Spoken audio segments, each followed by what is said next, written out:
Então, continuamos o nosso estudo.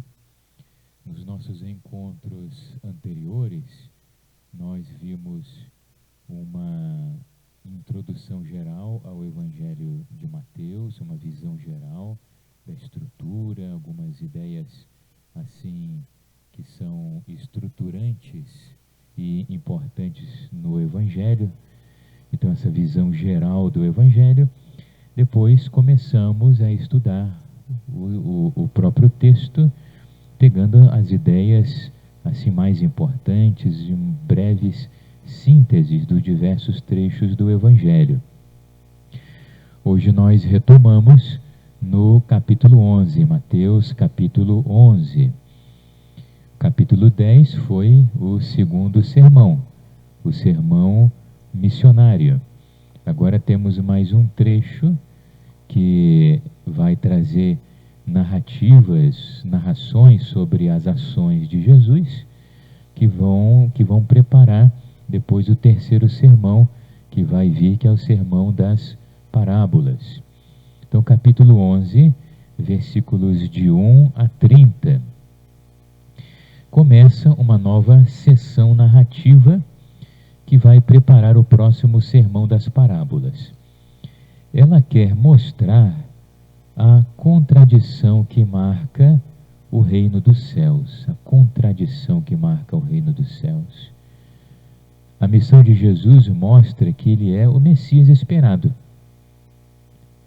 mas a sua maneira simples de agir deixa muitos em dúvida, entre eles os discípulos de João Batista. Jesus reafirma que ele é o Messias, exatamente porque ele cuida dos pobres e humildes. Então esperavam o Messias, um grande rei, que vinha com o poder terrível de Deus. Então Jesus vem manso, humilde. Será que Jesus é o Messias? Exatamente porque Jesus é aquele que cuida dos pobres e humildes. Exatamente por isso, nós vemos que ele é o Messias esperado, anunciado pelos profetas, aquele que é enviado pelo Deus misericordioso. Então, esse é o verdadeiro sinal de que Jesus é o Messias. Também Jesus afirma que João Batista é um grande profeta. Isso aparece aí logo no início do capítulo. Então, no capítulo 11, versículo 4, contai a João o que ouvistes e vistes. Os cegos veem, os coxos andam, os leprosos são limpos, os mortos ressuscitam, o evangelho é anunciado aos pobres. Então, essa missão de Jesus marcado pela misericórdia, pela humildade, pelo espírito de serviço. Mas, logo depois também, Jesus ele vai falar de João Batista. Que fostes ver no deserto? Jesus fala à multidão a respeito de João, versículo 7. Que fostes ver no deserto? E aí Jesus vai dizer que João Batista é um verdadeiro profeta, e é aquele que vem com o espírito de Elias.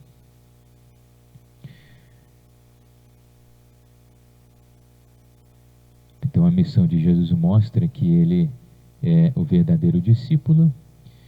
João Batista é um grande profeta. O reino dos céus só é conquistado pelos que lutam e fazem violência a si mesmos. O reino dos céus é conquistado por aqueles que fazem violência a si mesmos. É a violência da conversão diária, a luta contra o pecado, a violência contra si mesmos. O reino dos céus é conquistado pelos que lutam, fazem violência a si mesmos. Os sinais de que Jesus seja o Messias são claros, mas muitos não reconhecem o Senhor e o tempo de Deus. Muitos não reconhecem o Senhor.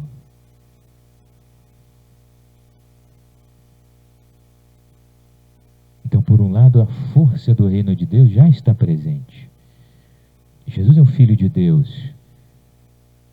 Jesus está curando os enfermos, está expulsando os demônios, anunciando o evangelho aos pobres. Os sinais são claros. As pessoas, muitos não reconhecem Jesus, não reconhecem que já é o tempo de Deus, não reconhecem a presença de Deus, nem na austeridade de João Batista, nem na proximidade de Jesus. Nem na proximidade de Jesus. Então Jesus, ele vem com a humildade, Jesus vem com a atitude de proximidade, porque ele é o Deus misericordioso que vem até nós, desce até nós, quer nos encontrar, quer nos tocar, e nessa bondade, na misericórdia, na delicadeza, na proximidade do Senhor, eles não reconhecem a presença de Deus, né? Não reconhece.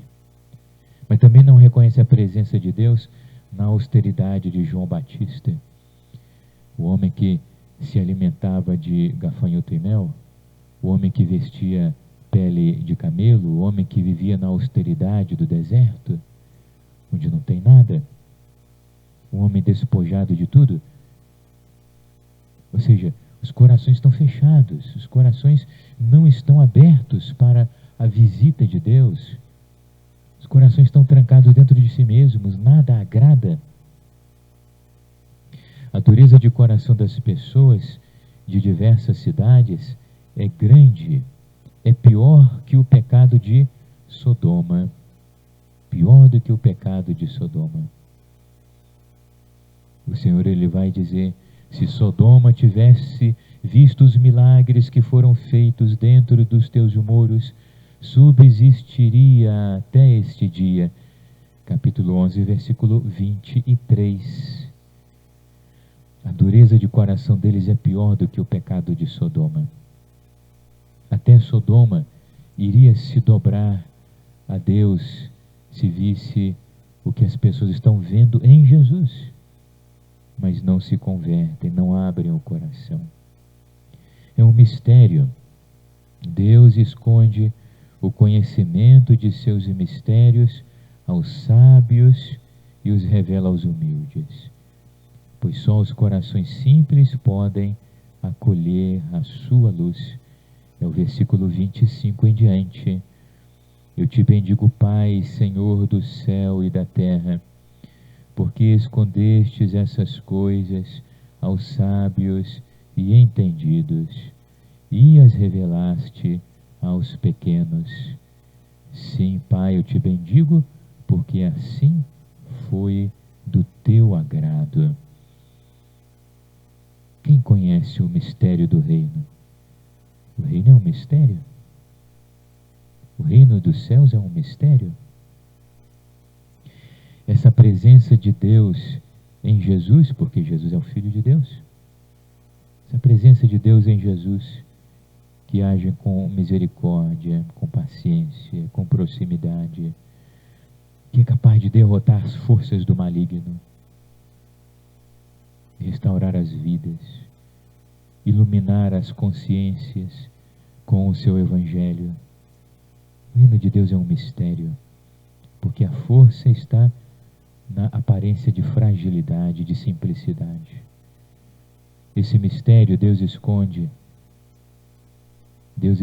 o conhecimento dos seus mistérios aos sábios, aqueles que estão cheios de si, aqueles que estão contentes consigo mesmos, com seu conhecimento, com a sua importância. Deus esconde o conhecimento dos seus mistérios aos sábios, aos orgulhosos, e revela aos humildes. Só os corações simples podem acolher a luz do Senhor. Em Jesus nós encontramos a paz, o repouso, a restauração da alma. Meu jugo é suave, meu peso é leve. Assim termina o capítulo 11. Capítulo 12, versículos de 1 a 21. Deus quer a misericórdia e não o sacrifício. Deus quer a misericórdia e não o sacrifício. Vai dizer o Senhor lá no versículo 7. Por quê? Porque eles vão dizer, seus discípulos estão colhendo espigas e comendo no dia de sábado, isso é proibido? Jesus diz, vocês não entenderam o espírito da lei? O espírito dos ensinamentos? Deus quer misericórdia, não sacrifício. É necessário entender o espírito da lei. O cumprimento dos preceitos deve ser expressão de amor e devoção a Deus, respeito e reverência à vida das pessoas. A lei de Deus, ela tem um espírito, e o espírito da lei é isso. É necessário que todos os nossos atos religiosos e a nossa vida diária, tudo deve ser expressão de amor e devoção a Deus, respeito e reverência à vida das pessoas. Jesus cura um homem de mão paralisada. A sua misericórdia pelos sofredores, a paciência nas contrariedades, mostram que ele é a realização da profecia do servo de Isaías 42. E esse trecho lá, dos versículos 15 a 21, vão trazer exatamente a citação de Isaías 42. Então Jesus, ele é o servo, é a realização da profecia do servo de Isaías 42, versículo 1. Porque, de fato, Jesus é aquele que é paciente nas contrariedades, como dizia a profecia, e aquele que cuida com misericórdia dos sofredores. Depois, o capítulo 12, versículos 22 a 50, Jesus expulsa um demônio. As pessoas acusam Jesus de agir pela força dos demônios. Eles não querem reconhecer que em Jesus está presente o reino dos céus. A resistência à ação do Espírito, que leva ao conhecimento de Deus e à conversão, é um grave pecado. O reino de Deus está presente. O reino de Deus vence o reino do maligno. Por isso Jesus vence os demônios. Porque ele é o Messias, ele é o Rei Messias. E com o reino de Deus ele vence o reino do maligno. Mas as pessoas não reconhecem, acusam Jesus. E aí é um grande problema, porque se as pessoas não reconhecem e resistem à ação do Espírito Santo, que leva ao conhecimento de Deus e das coisas de Deus, e que leva à conversão, aqui há um pecado gravíssimo, que é o famoso pecado contra o Espírito Santo, a dureza de coração, que não reconhece Deus. E por isso não vive para Deus. O coração de muitos é obstinado, mau. Por isso, as pessoas não são capazes de obras e palavras boas, como uma árvore má que só produz frutos maus. O coração é obstinado no mal. Por isso não são capazes de obras boas, palavras boas. Porque a árvore má só produz frutos maus. Um coração obstinado não é capaz de palavras boas, ações boas. Jesus vai dizer isso ali para aquelas pessoas no versículo 33. Dizeis que a árvore é boa, seu fruto bom? Ou dizeis que é má e o fruto mau? Porque é pelo fruto que se conhece a árvore, raça de víboras. Maus como sois, como podeis dizer coisas boas? Porque a boca fala do que transborda o coração. Então, por isso que tem ações más, palavras más, pensamentos maus, sobretudo em relação a Jesus, porque tem um coração obstinado no mal. Só produzem frutos maus. Depois vem o sinal de Jonas, versículo 38. Muitos acolheram as palavras de Jonas e a sabedoria de Salomão, mas não acolhem agora o evangelho de Jesus, que é maior do que aqueles. Jesus que é maior do que Jonas, o profeta, maior do que Salomão, o homem da sabedoria.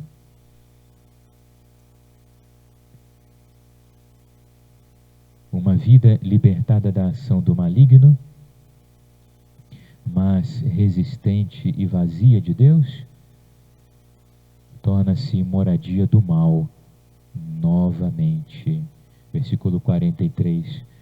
Quando o espírito impuro sai de um homem, ei-lo errante nos lugares áridos, à procura de um repouso que não acha, e diz: voltarei para casa de onde saí. Encontrando-a vazia, limpa, enfeitada, vai buscar 7 outros espíritos piores e entram nessa casa, se estabelecem. O último estado daquele homem torna-se pior. A graça de Deus vem até nós, nos toca. Uma vida tocada por Deus, libertada da ação do mal, mas que, porém, permanece com resistências a Deus, vazia de Deus, torna-se moradia do mal novamente. A verdadeira família de Jesus é formada por aqueles que fazem a vontade do Pai que está nos céus. Versículos 46 e em diante. Aí no capítulo 13, nós entramos no terceiro sermão, o sermão das parábolas.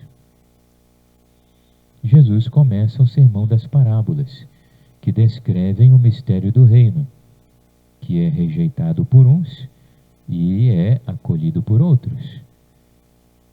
É humilde o reino dos céus, aparentemente frágil, mas com a força de Deus é capaz de muitos frutos de graça e salvação. Então, assim, o reino aparentemente é frágil, mas tem a força de produzir muitos frutos de graça e salvação.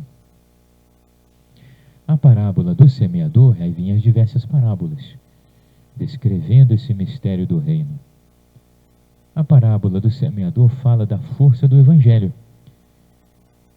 que porém precisa de um coração bom, disponível à graça.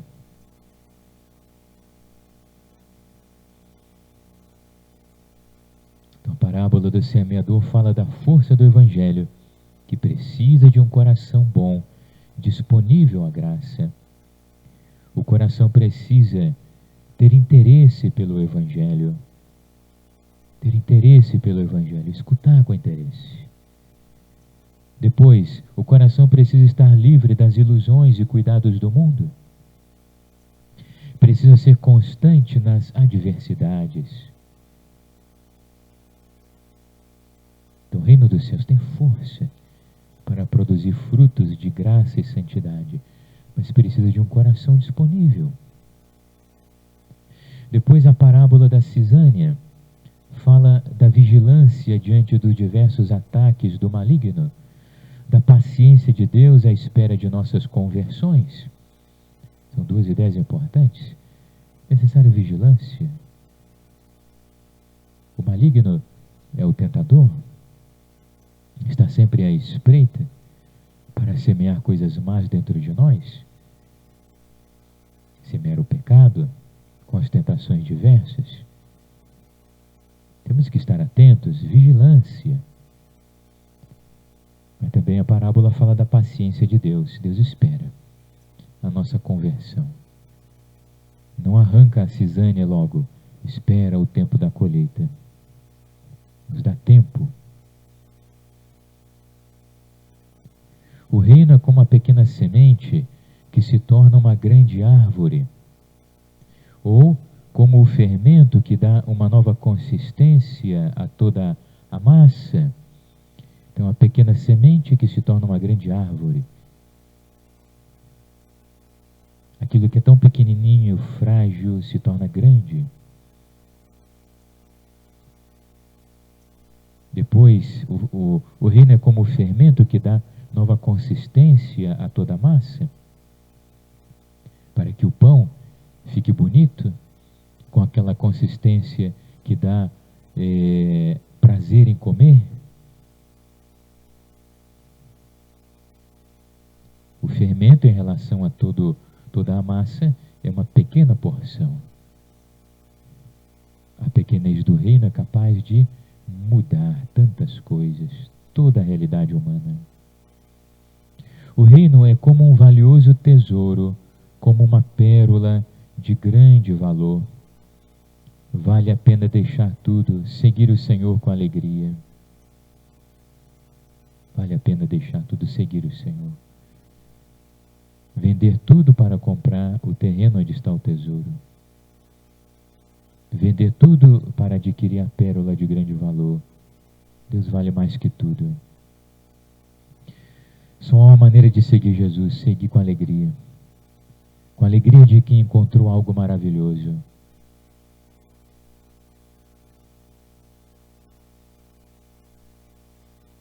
No reino, e aí é a última, já ali para o finalzinho do capítulo, quando fala da rede dos peixes. No reino há peixes bons e peixes maus, que não prestam, como a rede que pesca peixe de todo tipo. No reino estão santos e tíbios,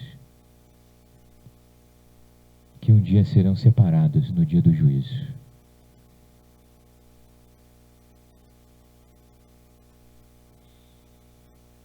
Depois, no capítulo 13, versículo 53, no finalzinho do capítulo em diante, nós temos mais uma sessão narrativa, um trecho com as narrações da vida de Jesus. O que nós temos? Nessa sessão narrativa temos a visita de Jesus a Nazaré, na qual ele é recebido com desconfiança. Jesus é recebido com desconfiança. Logo nesse primeiro trechinho do final do capítulo 13, Jesus ensina em Nazaré. As pessoas não acolhem com confiança, não creem nele. Operou ali poucos milagres. Depois nós temos a curiosidade de Herodes sobre Jesus. Herodes vai perguntar: quem é esse Jesus? Será que é João Batista que ressuscitou? É logo o início do capítulo 14. Depois a morte de João Batista. E aí conta como foi o fim da vida de João Batista, que denunciou o pecado e acabou sendo preso e morto. Depois, a primeira multiplicação dos pães, com a colaboração dos discípulos. Com a colaboração dos discípulos. Jesus faz a multiplicação dos pães. Com 5 pães alimenta 5.000. Mas Jesus não faz sozinho. Jesus quer contar com a colaboração dos discípulos, que eles arrumem de alguma maneira alguma coisa. Conseguem 5 pães. Jesus toma isso, o fruto do esforço deles, tão pequeno, o que eles conseguiram, mas daí Jesus faz o grande milagre. O grande milagre. Primeira multiplicação dos pães com a colaboração dos discípulos. Depois Jesus caminha sobre as águas e Pedro caminha com ele. Jesus caminhando sobre as águas mostra que ele é Deus. Que Jesus é o Filho de Deus. Porque ele domina as coisas, domina a natureza. Mas também, por outro lado, quando Jesus faz Pedro caminhar sobre as águas, está mostrando um vínculo especial de Pedro com ele, já que ele será o príncipe dos apóstolos, a pedra que sustentará a igreja.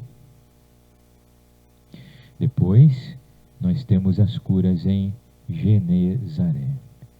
E assim termina o capítulo o capítulo 14, capítulo 15. Jesus, capítulo 15, versículos de 1 a 39, Jesus explica que precisa compreender bem a lei e seu espírito. Os fariseus com as suas tradições. É necessário compreender a lei e seu espírito para que a má compreensão não produza uma tradição errada que afaste do sentido querido por Deus. Sabemos que, se não compreendermos bem a palavra de Deus, nós podemos ter interpretações que se tornam depois atitudes, costumes, que não refletem exatamente o espírito da palavra de Deus. É necessário compreender a lei e seu espírito. Então o problema não é ter mãos impuras, mas o coração impuro e desobediente a Deus. Esse é o problema. A decisão do coração, que é qualificada moralmente, a decisão do coração é que qualifica moralmente a pessoa. O que realmente torna a pessoa boa ou má? São as mãos impuras? Comer com mãos impuras, isso é falta de higiene. É uma outra coisa. O que qualifica moralmente a pessoa, o que torna a pessoa boa ou má? É a escolha do bem. É a realização do bem que torna a pessoa boa. A escolha e a realização do mal tornam a pessoa má. Então, a escolha do bem e a realização do bem tornam a pessoa boa. A escolha do mal e a realização do mal tornam a pessoa má. Logo depois, uma mulher cananeia pede ao Senhor que salve a sua filha. Jesus não atende de imediato. Ela continua suplicando o Senhor com humildade, confiança, perseverança, que são qualidades importantes da oração cristã. Ela continua suplicando: Senhor, salva minha filha. Continua pedindo com humildade, confiança e perseverança. Esse era o fruto que Jesus queria colher na alma dela, com a sua demora. Jesus não atende logo, Jesus demora em dar uma resposta, porque queria que amadurecesse no coração dela isso: humildade, confiança, perseverança. E aí então Jesus atende. A multidão vem até Jesus, ele cura a muitos, todos ficam admirados, glorificam a Deus. Jesus realiza a segunda multiplicação dos pães, sempre com a colaboração dos discípulos.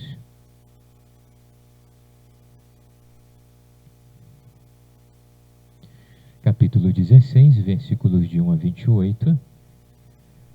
Pedem a Jesus um sinal, mas eles não querem crer. Nenhum sinal será dado além dos que já estão ali e que são suficientes para reconhecerem a presença de Deus, a ação de Deus ali. Eles pedem um sinal para o Senhor, pediram um milagre, mostrasse o milagre do céu. Jesus não vai oferecer, já tem milagres suficientes, já há sinais suficientes que mostram que Jesus é o Filho de Deus, é o Messias, o Salvador.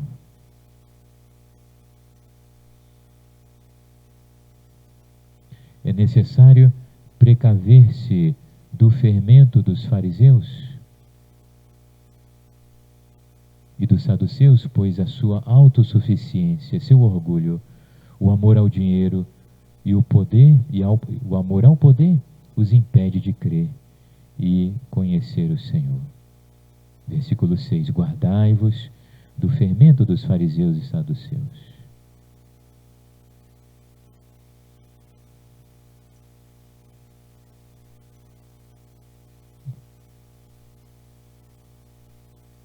O fermento dos saduceus e dos fariseus é essa dureza de coração.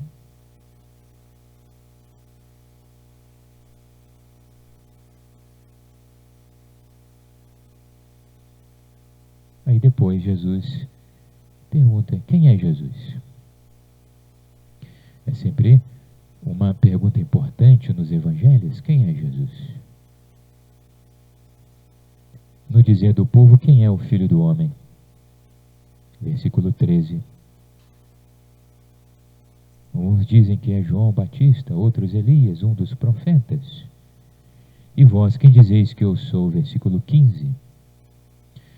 E vem um momento importante, a resposta de Pedro: tu és o Cristo, o Filho do Deus vivo. Há muitas opiniões sobre Jesus. Pedro reconhece que Jesus é o Messias, o Filho de Deus. Pedro recebeu de Deus a graça de compreender e conhecer o mistério do Senhor. Ele percebe: Jesus é o Filho de Deus. Com o carisma da reta fé, ele será rocha de sustentação da igreja. Terá autoridade para governar o povo do Senhor. Então Pedro vai sustentar os irmãos com a firmeza da sua fé, que é um dom de Deus, é um carisma. Jesus anuncia a paixão. Pedro não entende o caminho de humilhação, sacrifício, amor, como um caminho de redenção. Ele repreende Jesus, indica outro caminho para Jesus. Não, o Senhor não vai sofrer. O Senhor o repreende com firmeza. Não é Jesus a aprender com Pedro, é Pedro que deve aprender com Jesus. É Pedro que deve desfazer as suas ideias incorretas e precisa aprender a pensar como Jesus. E o caminho da paixão é necessário. No versículo 24, se alguém quiser vir comigo, renuncie-se a si mesmo, tome a cruz, siga-me. Para seguir Jesus é necessário renunciar a si mesmo, carregar a cruz com o Senhor. Quem não perde a vida com Jesus, por Jesus, não terá a vida. Capítulo 17, versículos de 1 a 27. É o momento da transfiguração. Jesus se transfigura diante de Pedro, Tiago e João. Ele manifesta a sua glória de Filho de Deus, que será a herança dos discípulos. A sua glória de Filho de Deus será a herança dos discípulos. É uma beleza que deixa os discípulos, Pedro, Tiago e João, impactados, admirados, atraídos. Não querem mais sair dali. É uma coisa maravilhosa, maior do que tudo que há nesse mundo. Deus os envolve em sua glória e exorta a ouvir Jesus com atenção, porque nele está a revelação de Deus. Então, se agora nós queremos conhecer Deus e ouvir a sua voz, temos que olhar Jesus e escutar Jesus. A profecia sobre a vinda de Elias se realiza com a missão de João Batista. João Batista é um profeta que vem com o espírito de Elias. Jesus curou um rapaz epilético e endemoniado. Muitas vezes, Jesus ele expulsa um demônio e cura. Por quê? Porque às vezes uma doença é produzida por causas naturais. Nesses casos, Jesus simplesmente toca a pessoa e ela fica curada. Outras vezes, a doença é provocada por uma ação do maligno na vida da pessoa. E aí, por isso, então, Jesus expulsa o demônio e a pessoa fica curada. Então, Jesus realiza essa libertação e cura. Vem o segundo anúncio da paixão. Mais uma vez, Jesus mostra a importância da manifestação do amor de Deus na cruz. E isso é que vai mudar o mundo. Jesus paga a taxa do templo por si e Pedro. Há uma relação especial de Jesus com Pedro.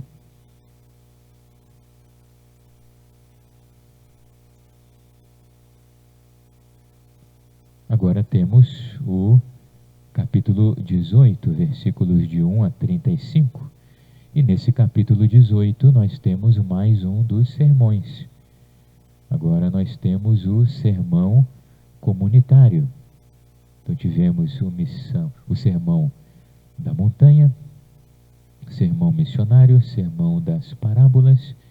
Agora temos o quarto sermão, que é o sermão eclesiológico, ou o sermão da igreja, da vida da igreja, da vida da comunidade de discípulos de Jesus, que é a igreja. Jesus começa o sermão eclesiástico, que trata da vida da igreja como comunidade, como comunhão de discípulos. Isso é a igreja. É uma comunidade de discípulos, uma comunhão de discípulos em Cristo. A primeira condição para uma vida comunitária sadia é aprender a ser pequeno. Quem é o maior no reino dos céus? Se não vos transformardes e vos tornardes como criancinhas, não entrareis no reino dos céus. Aquele que se fizer humilde como esta criança será maior no reino dos céus. Essa é a primeira condição para uma vida comunitária sadia, uma vida comunitária que nos faça crescer, onde nós crescemos juntos. A primeira condição, aprender a ser pequeno. Depois, por quê? Porque importante é só Deus. Jesus é importante. Nós somos servos inúteis. Depois, é necessário acolher os pequenos e sustentá-los com um bom exemplo. Jesus fala, ai daqueles que escandalizarem um dos pequeninos. Então é necessário não só se fazer pequeno, mas aprender a acolher os pequenos. Ou seja, se fazer menor do que o menor. Se fazer ainda menor do que aquele que é o mais pequenino. Acolher os pequenos, depois sustentá-los com bom exemplo. Na comunidade cristã precisamos ajudar uns aos outros com o bom exemplo de fervor na fé, de conversão, de lutas para perseverar. Depois é necessário recuperar o irmão com amor. Jesus vai falar aí da correção fraterna, vai falar da ovelha perdida. É necessário essa recuperação da vida dos irmãos. Então é necessário recuperar o irmão que se perdeu e realizar a correção fraterna.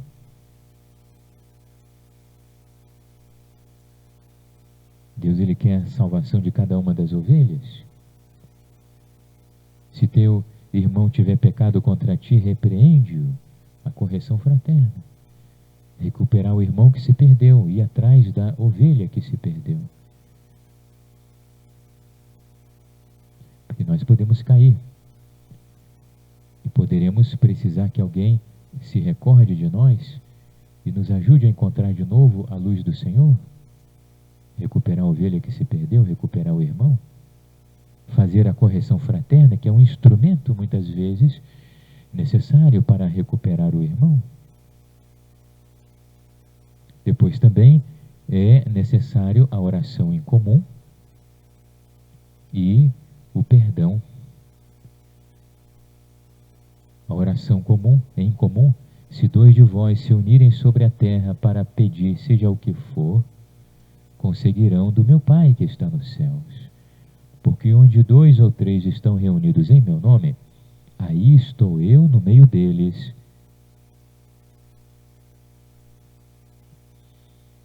No início da vida cristã, é importantíssimo o encontro pessoal com Deus, o encontro com Jesus ressuscitado. E a nossa vida cristã é sempre uma resposta pessoal, mas numa comunidade de fé, numa comunidade de discípulos. Então, a oração pessoal é insubstituível. Além da Santa Missa, nós precisamos da oração pessoal, uma visita ao Santíssimo, um momento de adoração em silêncio. É importante o terço diário, a meditação da palavra.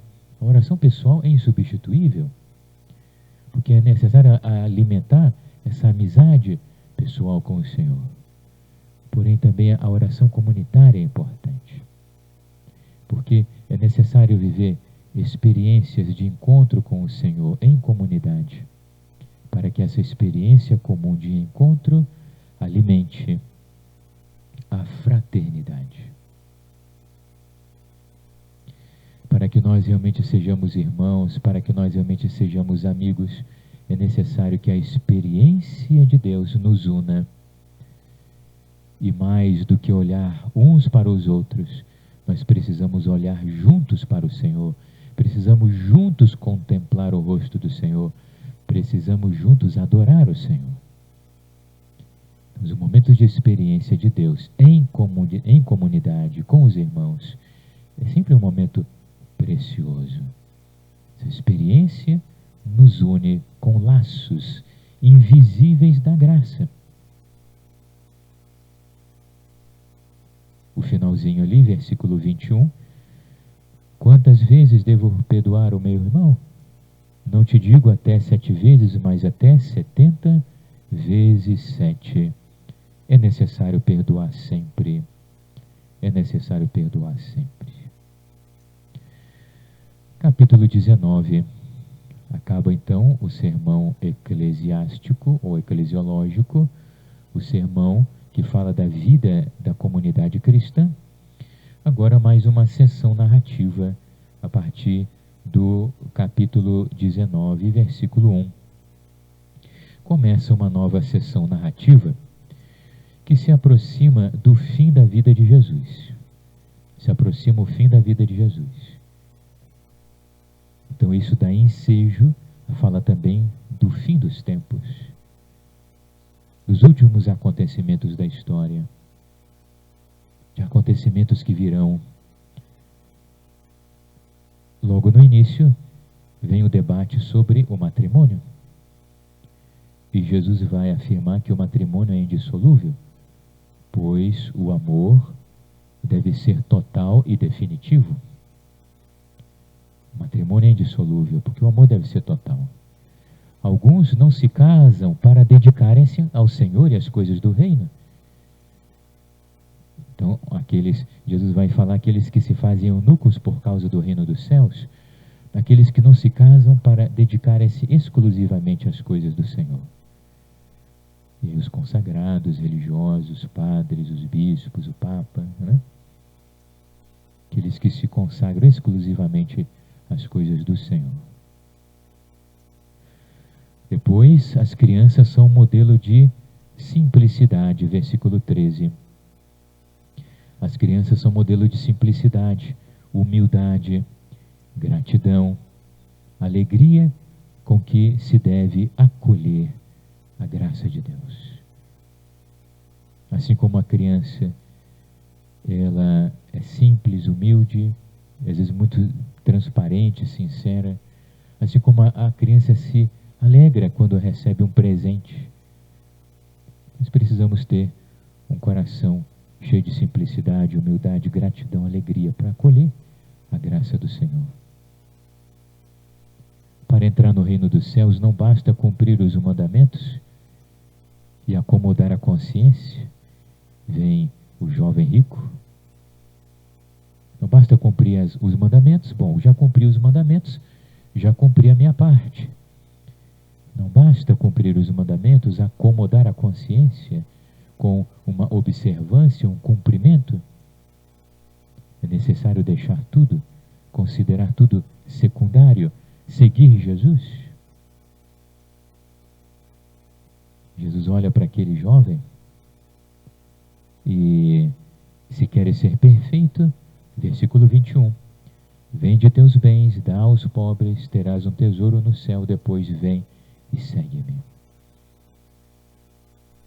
É necessário seguir Jesus. As riquezas escravizam o coração. As riquezas escravizam o coração e tornam o coração indisponível para Deus. Tornam o coração indisponível para Deus. E assim concluímos esse capítulo 19. E concluímos também esse nosso encontro aqui de estudo do Evangelho.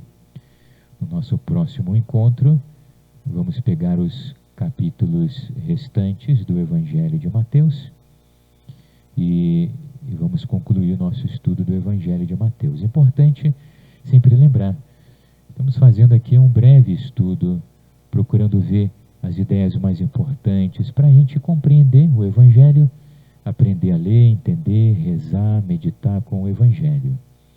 Então supõe que, entre outras coisas, nós não estamos aqui querendo explicar tudo.